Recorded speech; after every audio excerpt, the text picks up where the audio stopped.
excited as always, to get a chance to talk to you guys about whatever it is that Spirit puts on my heart.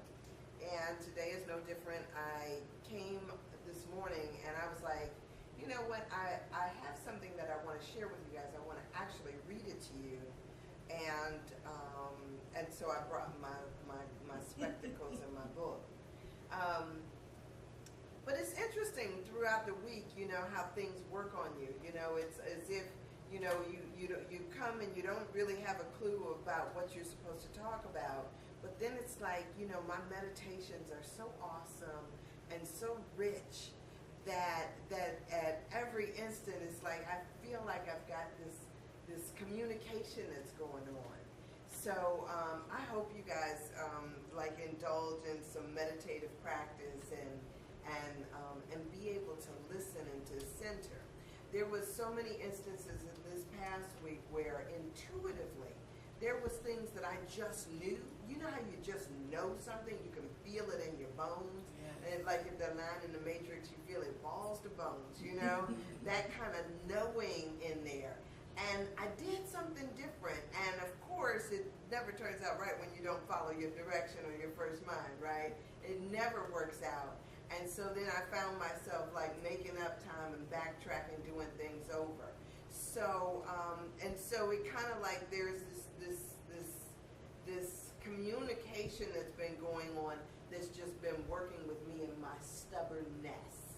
And so all of us learn through this. So let me share something with you out of a book that I've been reading, Michael Mead's The Genius Myth. I appreciate him and his work. There are so many people who are mythologists who get into all types of things and teach us from things that we already know. And so today when I started thinking about what I wanted to talk about, I thought, let me just read directly out of the book for you and see where that goes. It's out of chapter 16 called The Holy Water. And it is, he has a quote up here that says, "We are more closely connected to the invisible than to the visible." And Novalis said that. It is the nature of genius to be born into the world along with its human host. Yet to become conscious of our inner genius requires that we experience a second birth. The second birth is also needed to bring our inner nature to light and our God-given gifts to the world. In order to become a genuine individual, a second birth is required. For genius is born, not made, and must be born again for it to become fully known. Now, then he goes on to say the first birth in life involves a biological imperative that includes the continuance of the species as well as the growth of the family. By contrast, the second birth is a birth out of the family and into the unique story trying to unfold within one's soul. This second nativity involves a revelation of qualities and characteristics that are indigenous to the individual regardless of family patterns, social status, or cultural conditions. What is familiar,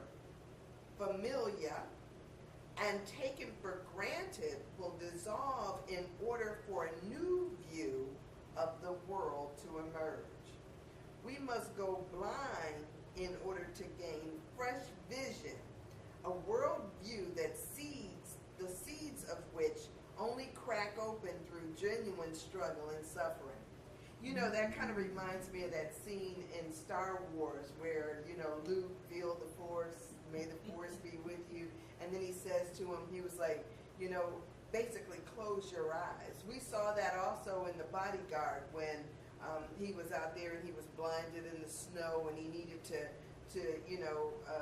oppose this person who was coming at Whitney Houston in the movie, and he had to close his eyes because a lot of times we think that we see through our eyes, but really there is, just like I read up there, that vibrational stuff.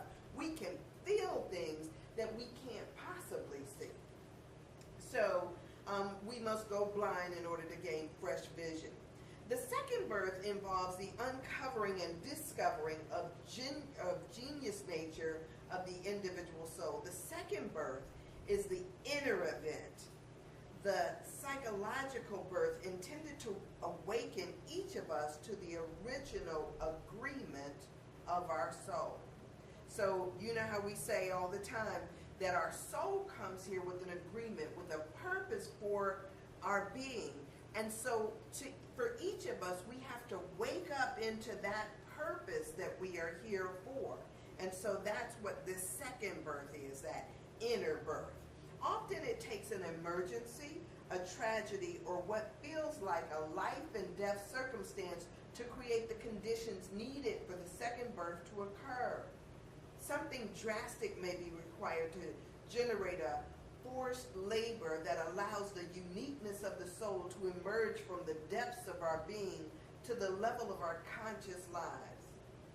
Emergency and emerge both arise from the same Latin root, emergere. I put that on there myself. Meaning to rise up, to bring forth, and to bring to light. A psychological or spiritual emergency may be needed to bring forth the genius self that entered the world with us when we were first born. The issue of renewal cannot be solved at the level of ego, for that is where the problem has solidified and the emergency is formed. The notion of emerging includes a sense of rising in a watery medium by virtue of intrinsic buoyancy. The soul has always been connected to water. As such, it tends to be resilient and buoyant. Yet we may have to hit rock bottom and be at an existential impasse before the buoyancy of the soul can be found and the imagination and energy trying to arise within us can be released. Often we must feel that there is no way to move before we can find again that our soul came to live. Sometimes we must fall apart in order to recollect essential parts of ourselves that could not manage to hold on to in early life. I thought that that was something that I wanted to share because I am constantly thinking about the things that are required for us to wake up into our true self, into our true genius. And when I think about things like that, it's kind of like scary. You know, we think that nobody wants to go through an emergency. Nobody wants to go through something that seems like it would shake us to our core. You know, that's just not how we operate. We tend to want smooth sailing, those smooth waters that we talk about so often.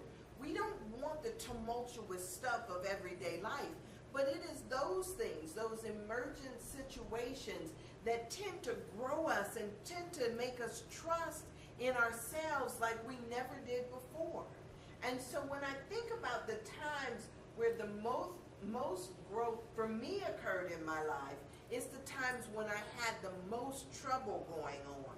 So to some extent, I'm here to say be encouraged, because everything that's happening, whether you are in the smooth waters of your life or you in one of those difficult points, you're here on purpose. This is right where you're supposed to be, because this is right what you need to grow through in order for you to just get where you're supposed to go. So yay! Yay! Happy birthday, y'all! You know, so I'm constantly thinking about, how, I wasn't always this happy-go-lucky person. I wasn't always happy. There were periods in my life where I was just kind of like, got a chip on my shoulder. I was upset with the world, and as a matter of fact, and I don't even know that I had anything to be upset about.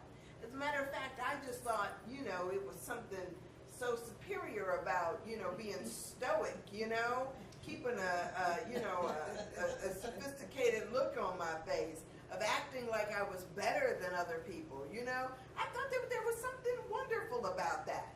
I would, at one time, I had one of those tendencies where you look at somebody else and you compare your shoes or your clothes and you think, oh, I'm better than them because my stuff costs more. Don't tell me y'all have never been there, right? You think and you measure people and their worth by what you think their education is, their house is, whether or not whether or not they look good, all of these different things. We've got these scales that we put people on, and we think that somehow it makes us better. But then something happens in life that shakes us to our very core, that has us to grow up in a way that we couldn't before. I remember when my mother was sick. My mother died of cancer, and she went through what seemed like a very difficult period. And I left college to go home and take care of her. And I remember thinking, in the midst of all of that, what really matters here? When you go in there and you're sitting next to somebody who is fighting for their life, literally, and you're sitting there and you're worried about what kind of shoes you're wearing, or how much really? At a certain point, you start to ask yourself the questions about what matters in life and what is important about somebody else's life. People would call me up on the phone and they would say, oh, you know what, I really would love to come to your mother, but I don't know what to say to her. And I'm thinking to myself, well, how about just that you mattered enough that I'm going to show up? And so I started thinking about that, really, about what's the message of my life? What's the most important thing to me? People don't remember all the stuff about your clothes unless, of course, they're shallow like that, the person who's thinking that that's important. What they remember is how you make them feel, the love that you share. And when you love somebody from that true space, that's what matters in life. That's what makes a difference. And that's what they hear. A lot of times we think that this is only about the people in our immediate circle, but it's not. I heard somebody say, and I might have said this before, that if you look at the TV and you're thinking and you're criticizing the candidates or you're talking about somebody else, she says, people sit there and talk about those haters and talk about how somebody is spewing out hate and talking about hate, and then she was like, but the moment you think that, you become a hater yourself. So hateful people hate people. And so it becomes this thing of whether or not you are in the situation where what you're giving out is love. How do we change around? How do we have that second birth? How do we, at some point in our life, figure out what the genius is in us that is trying to fall forward? Is it because everybody agrees with us? Is it because it's a popular opinion? Or is it because it makes your heart sing? Is it because it makes you happy? So when I went through this, what I would call one of my, because I've been through several, but when I'm sitting there and I'm thinking and talking to my mother and figuring out what matters, and I figure out that all that really matters is that we love, that we are loved, that we give love. If all that matters, I can drop this idea that I somehow need to be Miss Perfect and wear the perfect clothes and do the perfect things and just come in truth, because only true is true. What's truth is true. And only that is true. Not all this other facades that we put up. It becomes about what I am doing in my soul and in my heart and how I'm making other people feel. So I got around all of that stuff about thinking that was what was important, thinking that was what made me Sandra, and started realizing that what I wanted to be was love personified. I mean, I just, all of this other stuff, we get it caught up in all, but birth is painful too, right? I still kind of crack up that Aurelia said that it's a bloody mess. But it's a painful process. And the fact that we go through it, this rebirth, whatever is required of us to do that, we must do. I'm also reminded that we're taught that the moment we ask for something, you know, God, make me more loving in my heart. Show me how to love more deeply. Show me how to love more truly. And everything unlike that comes up to show me how to do it. It's like I'm challenged in what I'm doing, so I have to do it. Martin Luther King said that we have, let me say, you have very little morally persuasive power to influence people when they can feel your underlying contempt. Very little morally persuasive power when other people can feel your underlying contempt. So if you already know that a person feels a certain way or thinks a certain way about you, there's really nothing that you want to hear from them, because you already think they've got a motive as to why they're telling you this and why they're sharing these things with you. So for me, I mean, I've gone through situations where I'm sitting there and I'm thinking to myself, you know, let me check what it is that Sandra's thinking. Let me check what it is that I'm saying, how I'm feeling, because I know that people can feel coming off of me the vibes that I give out. Let me start with me. You know, when people get into therapy, here's the wonderful thing. You've seen people do this. When they get into therapy, they're sitting there and they're listening to stuff and they're thinking stuff, and they can pick out all the people in their lives that do that. And they're pointing a finger. They're busy saying, ooh. You know, even when you go to the doctor and the doctor is telling you, shortness of breath is a sign of this, and you start not thinking about yourself, you start thinking, oh, I know so-and-so, and she does that, and this person does that. And we're so busy projecting outward that we don't recognize that the real thing is that when we want to be healed, we have to look within ourselves and do the healing. In the Course in Miracles, it says that the aim of a miracle worker, that my responsibility is to first accept the atonement for myself. If I want to be a practitioner and I want to heal somebody, I first must accept this healing for myself. I have to work within myself first before I can work on anybody else. That's the way that things work out. And so it becomes, let me see within me what I need to do in order to grow. I loved, was it just last week or a couple of weeks ago, that Dr. William Barber, when he started talking during the DNC about some of the things that we needed to do in order to change. And he said that, that using faith cynically to support our goals is what a lot of people do nowadays. You know, it's as if we kind of like sit there and we try to, and this is not new, right? It's not new. I mean, we've always used religion to try to justify the things that we do, the things that we say. We try to use religion to justify judging other people or condemning other people and somehow thinking that it puts us up and makes us better people. Well, when he said that we use faith to cynically try to do our agenda and our things, he was so correct in that, because we've done that over and over again. But it's not about that. It's not about any of that. Faith is about seeing the places where we are together and where we are one rather than where we are separate. And so the moment we go into institutions that would tell us that we've got saints over here and sinners over there, we've just kind of confused the whole thing, because it's trying to put a split into the life of God. God encompasses all things, the light and the dark, the good and the bad. It's all in there, and it's part of the same whole. And the moment we try to keep splitting it up, we lose the gist of what it is. God had one begotten Son, and you are all a part of it. And you all have a job to do here.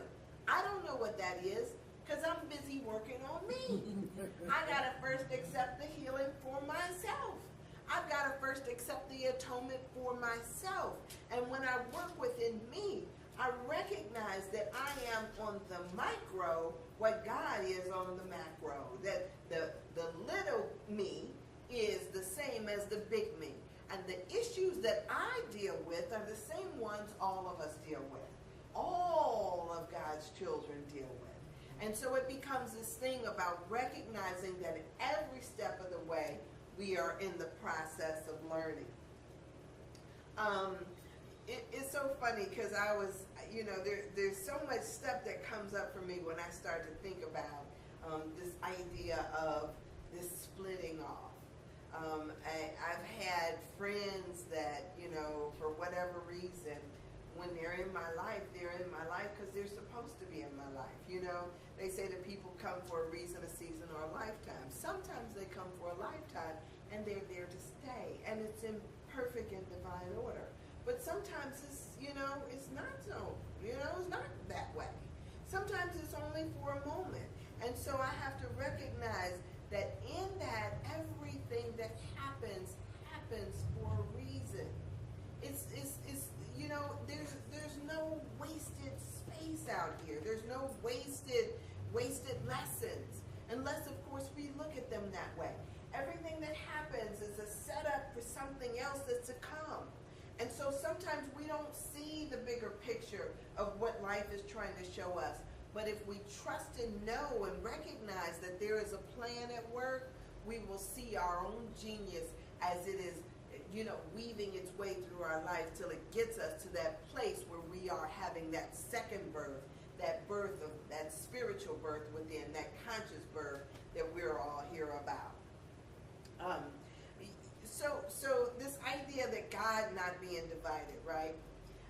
It's so funny. I was riding along with Alan the other day, and I was like, I said to him, which is, for me, I don't know why. It's like, since when did, all of our prayers, it seems like go on Facebook nowadays. Like somehow God is there. People type out their prayers in their little Facebook posts. And,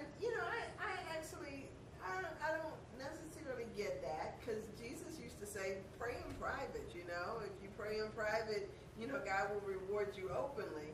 But when you go out there and you acting all like you gotta, something is wrong and looking all sad and, like you done went through the struggle for the cause and everything like that. He was like, if that's what you want, if you want the accolades of people, you'll get that. But it's, one by comparison is not the same as the other. So he was always talking about this, do it in private. But nowadays, we got to be public about it. We want everybody to know. We want everybody to say the prayers with us and blah, blah, blah, blah, blah, which is fine and good, But to some extent, it sort of waters down the process. The process is the inward process. It's an inner thing that we're working on, this inner thing, so that we're strengthened and it comes out. It comes out of what we do. And we don't necessarily have to walk around and say to somebody, I'm a child of God. They'll see it in us, right? They'll know it just by how we carry ourselves and how we make another person feel, right? Yes. So it becomes this thing about, how do I change around my energy? How do I change around my vibration so that they know exactly what it is that you're trying to get? So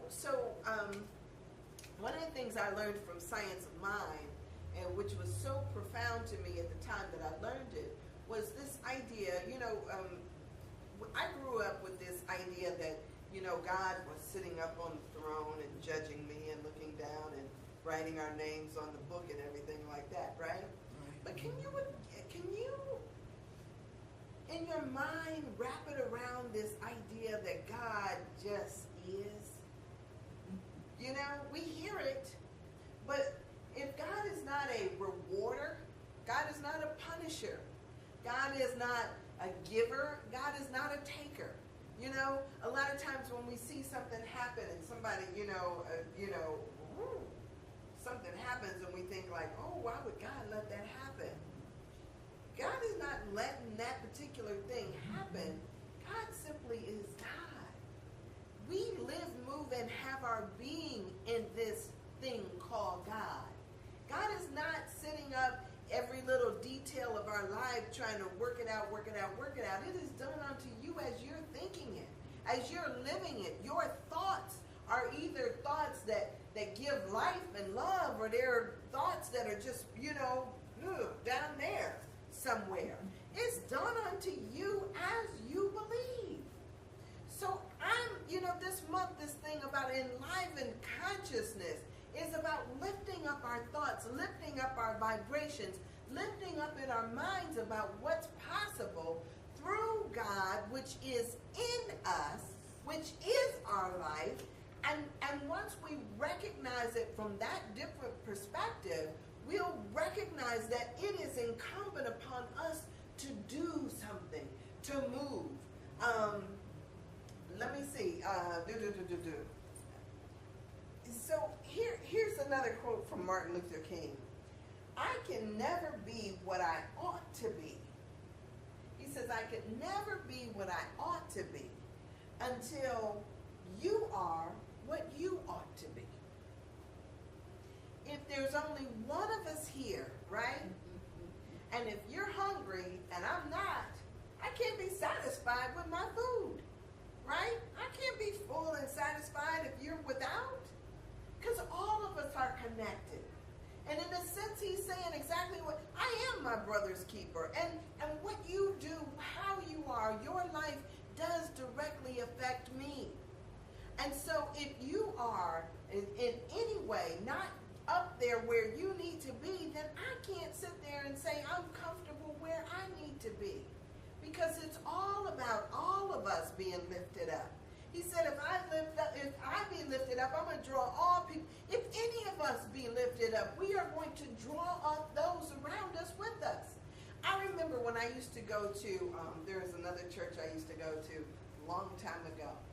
And when I used to drive up to this church, friend, it was like people would just be coming, it seemed like just flocking to the church. And everybody you saw was happy and smiling and waving and, hey, how you doing? There was a love that you felt that permeated the environment. It seemed like it was just such a wonderful place to be. And because the energy was so great, it seemed like it just drew people. I mean, it just standing room only, because people were happy and felt good about being there. But when you walk into a place and people looking at you and, and everybody, you can feel contempt. You can feel the energy when it's not where you want to be. So it becomes this thing of, do we have the love that draws, or do we have an energy that repels? What are we about? Our consciousness needs to be lifted up. And I'm not saying as if it's not already high, but we can lift it up even more. I mean, that ought to always be our goal, to constantly be about the process of growth and growing. When that Reverend William Barber got up on the stage and he started talking, it was so amazing at the DNC how everybody started with the amens and the cheering.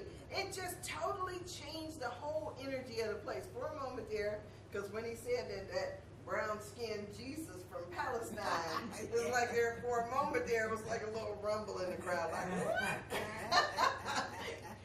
People just, wait a minute, I was with you. I was in the amen section.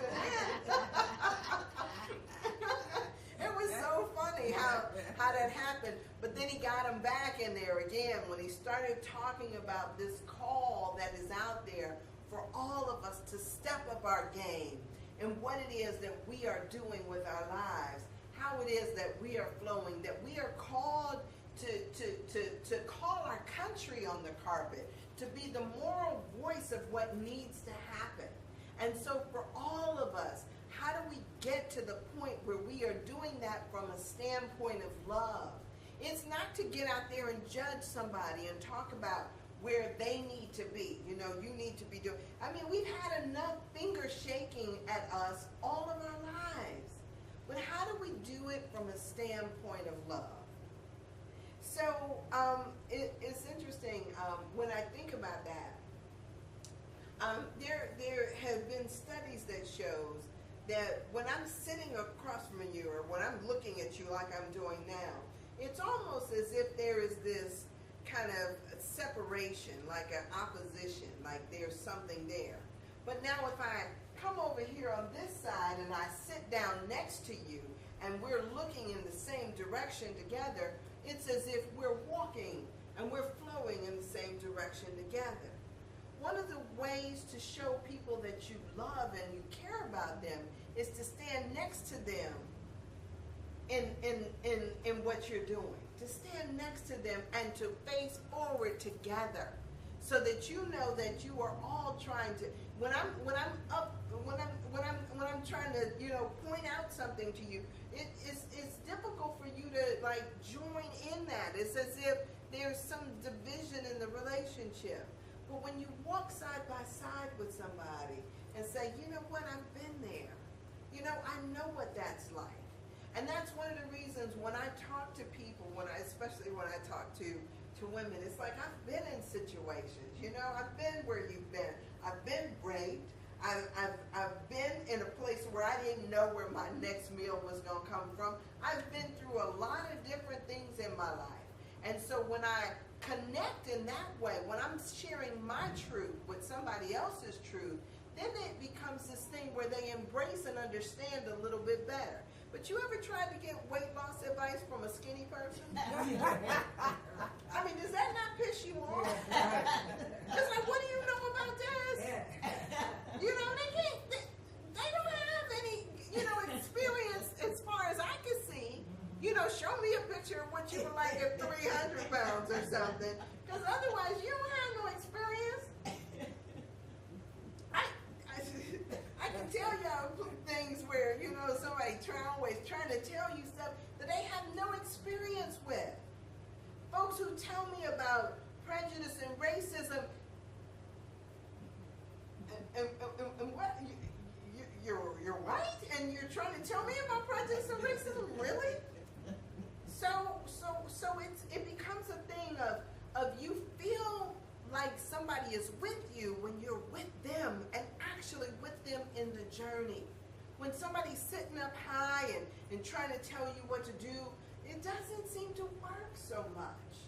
So it becomes this thing of, let me share my journey with you. Let me talk about what's going on. And in that way, I show you the love that's in my heart and the desire that I have that we all grow together. There's some other things I want to touch on but I know I'm kind of getting short on time.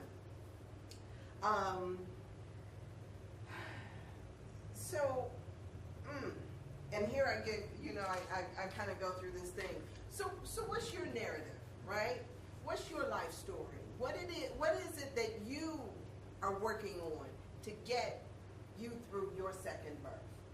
If all of us have a genius within us, if all of us have a life that is waiting to blossom, if all of us have something that we're here to do, and trust me, it's not far off from what you're doing now. It's not something that hasn't been introduced to you. You can tell it from what you love already. What it is that just kind of tickles your soul. What is it that brings you to life? What is it that empowers you? If you ask yourself those things, it doesn't matter if anybody else even respects it, right? I talk about Alan all the time because he's a musician, a closet musician who sits at home and he plays for himself. And so I understand, but that's what gives him peace.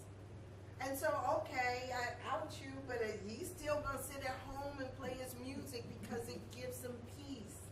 So what is it that you do in the confines of your home, in the confines of your dwelling, that give you peace, that center you, that do something for your soul? And if you can't do it for yourself, encourage somebody else. Sometimes that's what we do.